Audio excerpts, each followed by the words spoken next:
3 weeks after Claire Kendall was admitted to Sandpoint Memorial Hospital, a call came into the tip line from a high school janitor in Carson City, Nevada. His voice was shaking. He wasn't sure if it meant anything, but he said a substitute teacher had started last semester at Edison Ridge High, and something about her felt wrong.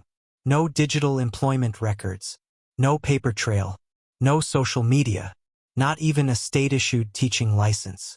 Just a name, a driver's license that passed scanning, and a smile that made him uneasy. Her name, Emily Rowen. But when we ran her ID through a federal database, we found no match. The number didn't exist. The address on file led to an abandoned post office box. The date of birth? January 15th, the same birthday as Alyssa Kendall. And then the yearbook staff noticed something else. Emily Rowen had refused a photo. She gave no statement, no quote, no preferred name.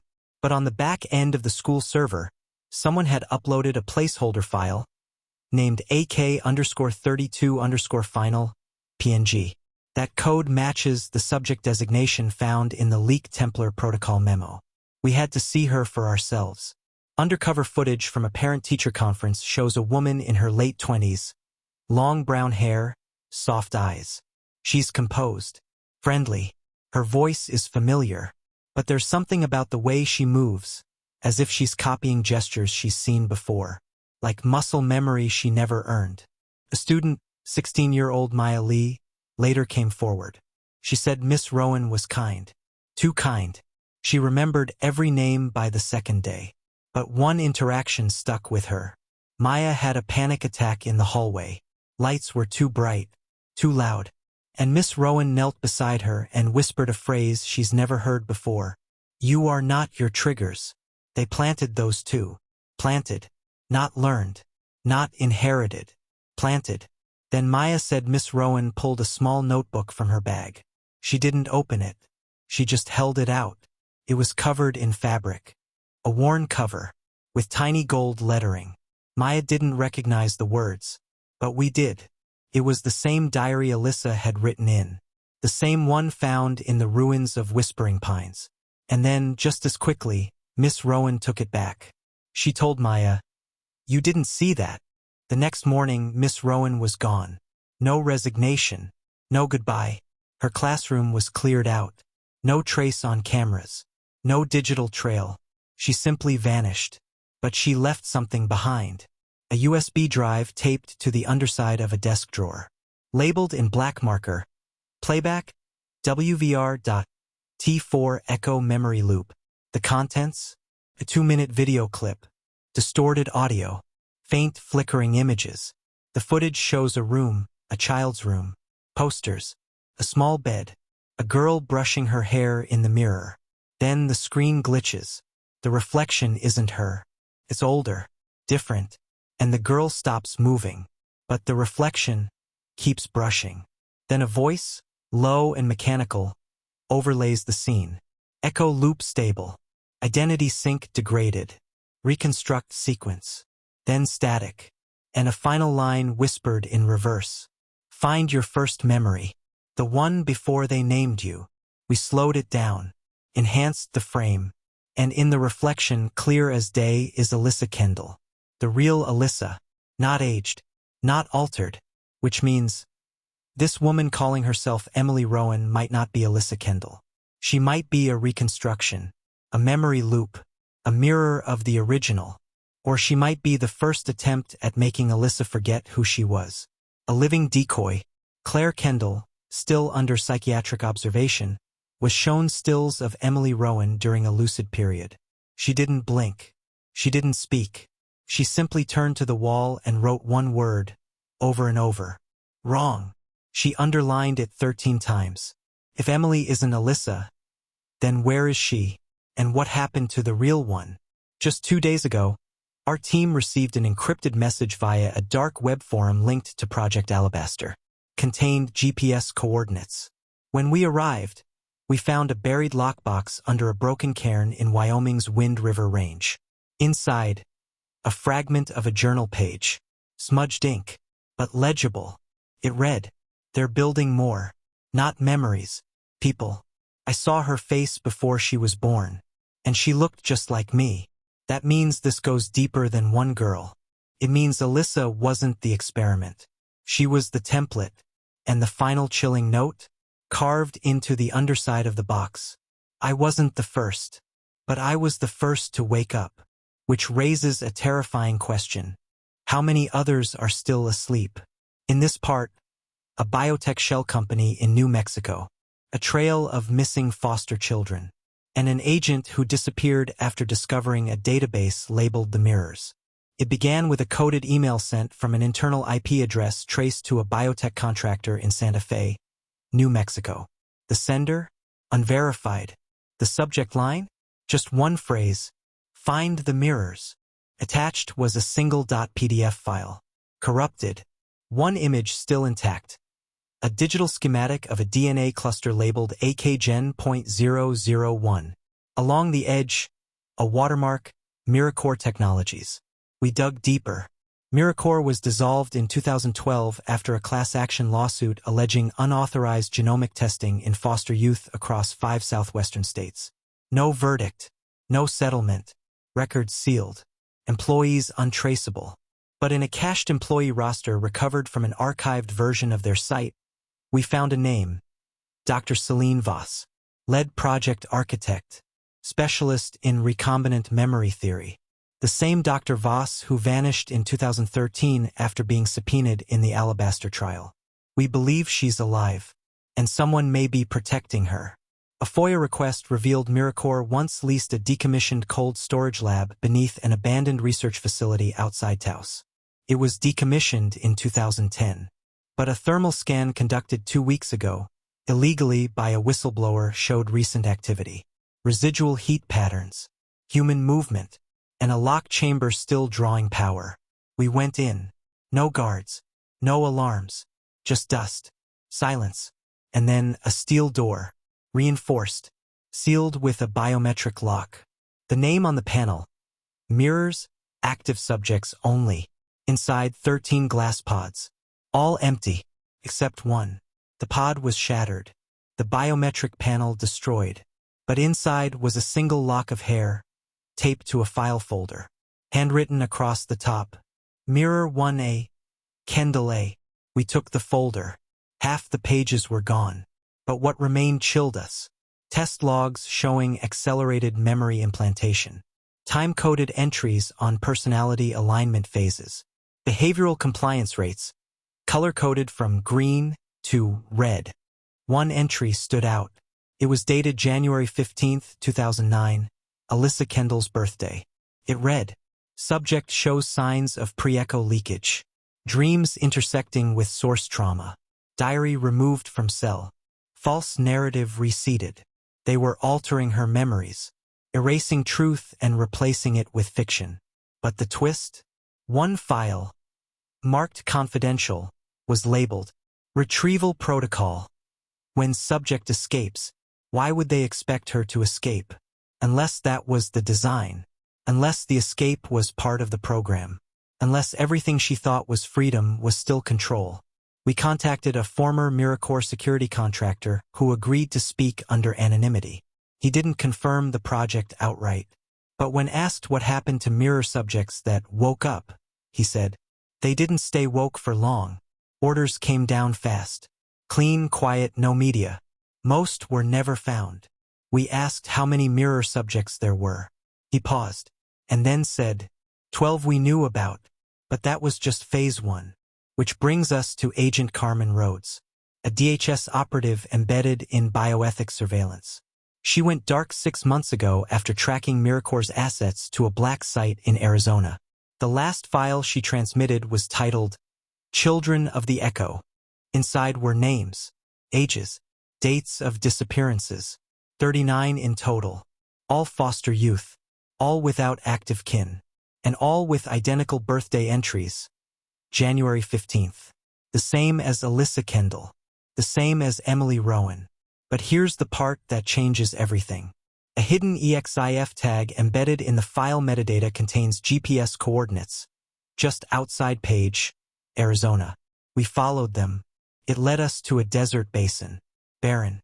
Isolated. but dug into the rock was a bunker door, covered in sand. We broke in.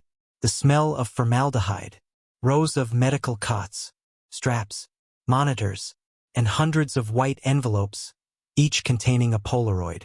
Not of the children, but of their duplicates. Each photo labeled, "Success pending," or "Sequence incomplete." And behind a glass window another pod. Inside, a girl, motionless, wired to a monitor. She looked just like Alyssa, but not aged, not altered, preserved. And then the screen blinked. Her eyes opened, and she whispered a single word. "Claire." The pod began to release steam. Alarms triggered. A countdown sequence. We were forced to evacuate. 2 minutes later, the site self-destructed. No trace remains, except the footage we recovered, which now raises the most chilling question yet. If that girl was the original, then who was the Alyssa that escaped Whispering Pines? Who is Claire's real daughter? And who's wearing her face? In this part, a sealed confession, a rogue agent, and the return of the man in the ash coat. Because someone out there knows how the diary ended, and why the truth was never meant to be read. We have learned a disturbing truth. What we thought was a puzzle, a disappearance in the world of shadows and lies, is actually part of a much larger, far-reaching conspiracy. And we have a name, Claire. The girl who whispered the name as the pod's glass began to fog. She's the key. But we are no closer to understanding who she truly is, or why her face was so eerily similar to Alyssa's. To recap, Alyssa Kendall, a young woman who disappeared without a trace years ago, may not have ever been the girl we thought she was. And the diary she left behind, seemingly written by her, was more than just a journal of someone lost. It was a map, a fragmented puzzle, leading us closer to understanding a program that stretches back decades. A program that, at its core, is about memory, control, and human manipulation. The truth we're uncovering, bit by bit, becomes more sinister with every piece. The further we dig, the more we realize there is a pattern here, a blueprint of control, and Alyssa Kendall is just one name on a very long list. And we're starting to understand why she escaped. It wasn't an accident. And now we've come face to face with someone who could be the ultimate orchestrator of it all. It's been weeks since we were forced to flee the bunker near Page, Arizona, and since then, the investigation has only deepened. The footage we recovered from the self-destructed facility revealed far more than we realized. It wasn't just the girl inside the pod who seemed to recognize the name Claire. It was the way she said it. There was an urgency, an emotion we couldn't explain. We now know Claire's identity, or at least a glimpse of it. The name Claire has appeared repeatedly in documents we obtained from multiple sources connected to Miracore Technologies. Claire's file was buried deep within their classified servers, more tightly sealed than any other subject we've found. And it wasn't just her name that stood out, it was her birth date. It matches Alyssa's. But how? Alyssa Kendall, the girl who disappeared, the one whose diary was supposed to lead us to the truth, may have been the product of something far darker than we imagined. Here's where things get unsettling. Last week, a tip came in from an anonymous source, warning us not to go any further. The tip was delivered to a secure email account linked to a journalist who had previously worked on the case of missing foster children. The message contained nothing but a photo of a torn piece of paper, a fragment from a larger document, illegible. But one thing stood out. Subject November 9th, 05. Escape contingency. Cancelled. Subject November 9th, 05. That was the code name for Claire, as revealed in the documents. But the second line of the note? It was the most chilling part. She's still in play. That was all. No other details. We cross-referenced the date, November 9th, 2005. We couldn't understand why this particular date was so significant at first. But when we looked at it alongside Alyssa's diary entries, everything began to connect. It was the same day she stopped writing about her escape. The day she wrote her final entry in the diary, "I am ready to disappear." We couldn't ignore it. Then came the phone call. It was from Agent Carmen Rhodes, the same agent who disappeared 6 months ago. But there was something off about her voice. She sounded shaken, exhausted, I was wrong, she said, barely above a whisper. The truth isn't what you think it is. She refused to meet in person. Instead, she sent a single file to our secure server. Inside was an audio recording 45 minutes long. The transcript was chilling. It was a confession. I never wanted to believe it. Agent Rhodes's voice trembled. I was assigned to track down the children of Miracor's program. But what I found wasn't what I expected. They weren't just using foster kids. They were using biological parents to create these replicas. They were breeding them. Clone replicas. She paused, as though unsure whether she should continue. There's a woman, someone very high up in the organization, who's been running this program for decades. She's been manipulating memories, creating false lives for the subjects. All of it. All for a purpose I still don't fully understand. But I know one thing now. They're still out there. And then came the most chilling part of the confession. Claire is the key. She's not the original. She's the new version. And I think she's alive. But I don't know where. Agent Rhodes's transmission ended abruptly, and we haven't heard from her since. But we now know the truth. And it's even worse than we thought. The subject, Claire, is part of something much larger than we imagined. And Alyssa was merely a fragment, a decoy in a much bigger plan to create a new kind of human, one controlled, shaped, and manipulated by memories they never lived. What does this mean for the remaining mirror subjects? What did Agent Rhodes uncover that made her fear for her life? As we continued to piece together the evidence, we turned back to the original damaged file, the one from the cold storage lab in Taos. Among the final scraps of paper, we found a partial list of names. Names that seemed to have been deleted but recovered from corrupted data. 1A, Alyssa Kendall. 1B, Claire Rowen. 1C, Emily Rowen. 2A, Isabel Ward. And then, on the bottom, Phase 1 complete. Beginning Phase 2. With this new discovery, we now have two possibilities. Alyssa Kendall wasn't the original. The original Alyssa was replaced by someone else, someone they created, and that someone is still in hiding. We also know that Miracor wasn't just creating these individuals, they were replacing others. It's no longer just about cloning. It's about memory. It's about shifting identity. They are changing who people are, giving them new lives, new memories, and erasing who they were. The final revelation in Agent Rhodes's confession was a warning. They are still watching. In the coming days, we may finally learn who is behind this operation, and who or what is pulling the strings. Next time in Part 4, a confrontation in the city that never sleeps, a figure who knows more than they're letting on, and a message from beyond the grave. Because somewhere, deep within the archives of Miracor, there's one last secret we've yet to uncover, and it will change everything.